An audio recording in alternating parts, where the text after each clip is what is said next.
বিশ্বকাপের আগেই আর্জেন্টিনার পুরো দল বাদ হতে যাচ্ছে। ফিফার কাছে নালিশ করেছে সিবিএফ। কি হয়েছিল সেই ম্যাচে অবশ্যই জানিয়ে যাবেন আমাদের কমেন্ট বক্সে। ফিফা উইন্ডোর ম্যাচে 2025 সালে মুখোমুখি হয়েছিল সেলেসাওরা ও আলবি সেলেস্তারা, যেখানে আর্জেন্টিনা 4-1 গোলে হারিয়েছে ব্রাজিলকে। নেইমারবিহীন সেই দলকে আর্জেন্টিনা এক প্রকার উড়িয়ে দেয়। অবশ্য সেই ম্যাচে লিওনেল মেসিও খেলেন। সুপার ক্লাসিকোর এই ম্যাচে হয়েছে অনাকাঙ্ক্ষিত ঘটনা। পুরো ম্যাচ জুড়েই ছিল উত্তেজনা, একে অপরকে কেউ ছাড় দেয়নি। তারপরেও সেলেসাওরা হেরেছে আর্জেন্টিনার কাছে। সেই হারার বেদনা এখনো ভুলতে পারেনি ব্রাজিল।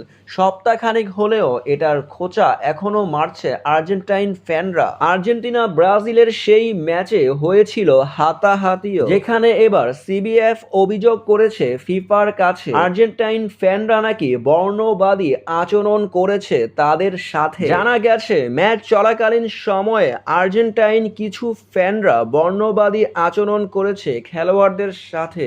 এক ফ্যানকে নাকি দেখা গেছে বানরের অঙ্গভঙ্গিও করতে।